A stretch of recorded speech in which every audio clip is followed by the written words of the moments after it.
तो कड़ा में दो प्रमुख स्थानों का दर्शन करने के बाद अब बारी थी अपने सफर को आगे बढ़ाने की। और अब हम लोग संत मलूकदास आश्रम से आगे निकल के उस स्थान की तरफ जाने वाले थे जिसके लिए कड़ा धाम सबसे ज्यादा जाना जाता है, जो कि एक शक्तिपीठ है जिसका संबंध माता सती और द्वापर युग में युधिष्ठिर से जोड़ करके देखा जाता है। हम जानेंगे कि इस स्थान के पीछे का इतिहास क्या है और कौन कौन सी जो पौराणिक कथाएं हैं वो इस स्थान को लेकर के जुड़ी हुई हैं। लेकिन उसके पहले यहाँ का जो सफ़र है वो भी हमारे लिए काफ़ी रोचक था, क्योंकि यहाँ पर प्रत्येक स्थान पे आपको जो भक्तिमय माहौल है वो देखने को मिलेगा। जगह जगह पर प्रसाद की दुकानें आपको देखने को मिलेंगी और उसके पश्चात आप पहुँचेंगे माता शीतला के उस धाम में जिसका दर्शन करने हम लोग यहाँ पर पहुँचे हुए हैं। लेकिन जब हम लोग यहाँ पर पहुँचे तो यहाँ पर सफाई का कार्यक्रम चल रहा था और हमने उसमें बाधा डालना उचित नहीं समझा और थोड़ा इंतज़ार करने के पश्चात फाइनली वो मौका आ गया जिसका हमें काफ़ी लंबे समय से इंतज़ार था और हम लोग प्रवेश कर चुके थे माता शीतला के उस भव्य मंदिर में जहाँ पर भक्तगण अक्सर आते रहते हैं। तो जय माता दी। तो 1.5-2 घंटे से घूमने के बाद फाइनली हम लोग दरबार में पहुंच चुके हैं माता जी के। फ्रेंड्स जय माता दी। जय माता दी। सैकड़ों साल से शीतला धाम कड़ापीठ शक्ति उपासकों का केंद्र रहा है। पुराणों के अनुसार भगवान शिव की भार्या सती ने जब अपने पिता दक्ष के अपमान को सहन न कर पाने की स्थिति में यज्ञ कुंड में कूदकर प्राण त्याग दिए तो उनके वियोग से आक्रोशित होकर भगवान शिव माता सती का शव लेकर के सभी लोकों में भ्रमण करने लगे। उनके क्रोधित रूप को देख करके तीनों लोकों में हलचल मच गई। फिर चाहे देव हो, मनुष्य हो या सभी प्रकार के प्राणी हो, वो काफी ज्यादा भयभीत हुए।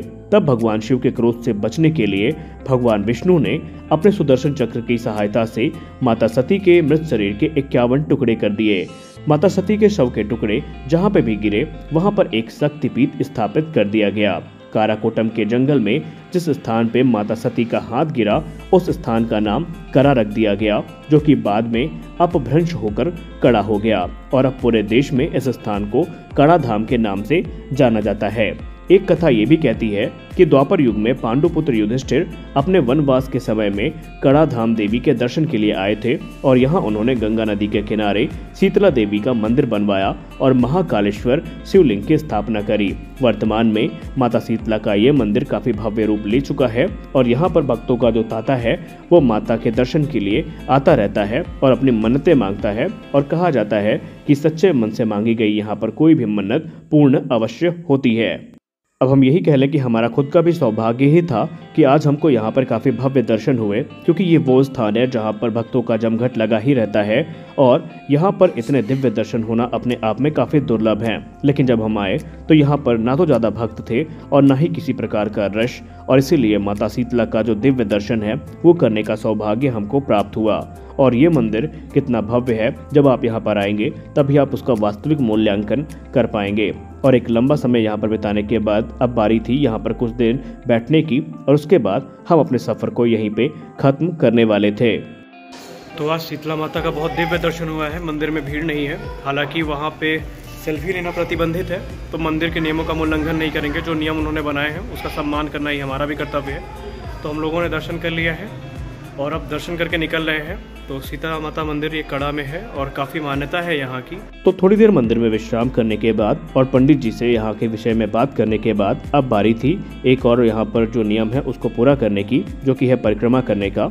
और हमने यहाँ पर अपने परिक्रमा की शुरुआत करी और सच्चे मन से अपने मन में जो भी हमारी मनोकामनाएं थी वो हमने माता के सामने प्रकट करी, इस उम्मीद के साथ कि आज नहीं तो कल वो अवश्य पूर्ण होंगी। हालांकि इस मंदिर को लेकर के कहा जाता है कि यहाँ पर मांगी गई जितनी भी मनोकामनाएं हैं वो पूर्ण जरूर होती हैं अगर वो सच्चे उद्देश्य और सच्चे मन से मांगी गई हो। और यही कारण है कि यहाँ पर भक्तों का जो तांता है वो यहाँ पर लगा रहता है। हालांकि जब आप आएंगे तो शायद आपको इतना दिव्य दर्शन हो या ना हो, इसकी गारंटी तो हम नहीं ले सकते, लेकिन आप यहाँ पर अगर आते हैं कभी कड़ा तरफ घूमने तो इस मंदिर का दर्शन जरूर करें। और अब हमारी अगली मंजिल थी माता गंगा का दर्शन करना, जहाँ पर हम वहाँ पर उनको अंतिम प्रणाम करके अपने सफ़र का खात्मा करने वाले थे। स्थानीय लोग इस स्थान को कड़ा माता मंदिर के नाम से जानते हैं और कभी अगर आप कौशाम्बी घूमने आते हैं तो इस स्थान पर ज़रूर आएँ, क्योंकि ये कौशाम्बी के जो प्रमुख पर्यटन स्थल हैं उनमें से एक है। हालांकि यहाँ पर भक्तों की भीड़ काफ़ी ज़्यादा रहती है, लेकिन हमने आपको शुरुआत में ही बताया कि आज हमारा किस्मत हमारा हर जगह साथ दे रही थी और मंदिर में तकरीबन आधा घंटा बिताने के बाद हम लोगों ने यहाँ से निकलने का निश्चय किया, क्योंकि हम लोगों का जो प्लान था वो नौका विहार का बन रहा था। क्योंकि इस समय काफ़ी जल्दी खत्म हो रहा था हमारे पास, तो हम लोगों ने कहा क्यों ना जितना समय बचा है उसका सदुपयोग किया जाए और उसके बाद हम और हमारे मित्र मस्खरी करते हुए आगे बढ़ते रहे और अलग अलग मंदिरों का दर्शन करते हुए फाइनली हम लोगों ने निश्चय किया कि हम लोग चलते हैं गंगा घाट पे, जहाँ पर अगर समय बचा तो वहाँ पर नौका विहार भी अवश्य किया जाएगा। और इसी प्लान के साथ हम लोगों ने अपने सफ़र को आगे बढ़ाने का फैसला किया। तो हम लोग जब वहाँ पर पहुँचे तो हमारे लिए यहाँ पर काफ़ी शांति थी और यहाँ पर जो ठंडी हवाएं थी वो हमको काफ़ी ज़्यादा आराम पहुँचा रही थी, क्योंकि पिछले तकरीबन 1.5 से 2 घंटे से हम लोग पैदल चल रहे थे, अलग अलग स्थानों पर भ्रमण कर रहे थे, जिसके चलते थकान भी काफ़ी ज़्यादा थी। लेकिन इस प्रकार के रंगम दृश्य को देखने के बाद हमारी जो थकान थी वो अब जा चुकी थी और हमने काफ़ी मन बनाया कि हम लोग नौका विहार करते हैं। लेकिन बीतता समय हमें वापस आने के लिए विवश कर रहा था और हमने ये फैसला किया कि नौका विहार हम लोग फिर कभी आके करेंगे, क्योंकि समय का अभाव था और हम लोगों को काफ़ी दूर भी जाना था। इसलिए हमने नौका विहार का जो प्लान है उसे फिलहाल तो ड्रॉप किया, लेकिन अपनी अधूरी इच्छाओं को लेकर के जाने का मन भी नहीं हो रहा था। पर हम लोग मजबूर थे, क्योंकि हमें काफ़ी दूर जाना था और समय हमारे लिए काफ़ी ज़्यादा यहाँ पर कम था। तो हम लोगों ने कहा क्यों ना अभी के लिए क्षमा मांग लिया जाए, लेकिन अगली बार जब आएंगे तो जो इच्छाएं अभी हम मन में अधूरी लेकर के जा रहे हैं उनको भी हम ज़रूर पूरा करेंगे। तो इस एपिसोड के साथ ही हमारा जो कौशाम्बी सीरीज़ है वो भी ख़त्म हो चुका था, क्योंकि हमने कौशाम्बी के लगभग सभी फेमस प्लेसेस को विजिट कर लिया था। और अगर आप कड़ा आते हैं तो 3 स्थान आपके घूमने के लिए सबसे उपयुक्त हैं। पहला होगा राजा जयचंद का किला, जिसके बारे में हमने अभी 3 वीडियो पहले आपको बताया था। और उसके बाद जब आप यहाँ पर घूम लेंगे तो दूसरा स्थान इसके बगल में ही होगा, जो होगा संत मल्लुक साधना स्थल, जहाँ पर आपको संत मल्लुक दास जी से जुड़ी बहुत सारी नई बातें पता चलेंगी और आप उस स्थान का भी दर्शन कर सकेंगे जहाँ पर उन्हें प्रभु श्री राम के दर्शन प्राप्त हुए थे। और उसके बाद आप पहुंचेंगे माता शीतला के इस मंदिर में, जिसके विषय में हमने आपको इसी वीडियो में काफ़ी कुछ चीज़ें डिटेल में बताई। और अगर आप कभी कौशाम्बी घूमने का प्लान बना रहे हैं और आप अभी भी कंफ्यूज हैं कि कौशाम्बी में कौन कौन सी जगह आपके घूमने के लिए उपयुक्त हैं, तो बाकायदा हमने अपने YouTube में एक प्लेलिस्ट बनाई हुई है जो कि कौशाम्बी सीरीज़ के नाम से है, जहां पर आप कौशाम्बी से जुड़े जितने भी फेमस प्लेसेस हैं उनके ब्लॉग को देख सकेंगे, क्योंकि हमने लगभग पूरे कौशाम्बी को ही अब डिस्कवर कर लिया है।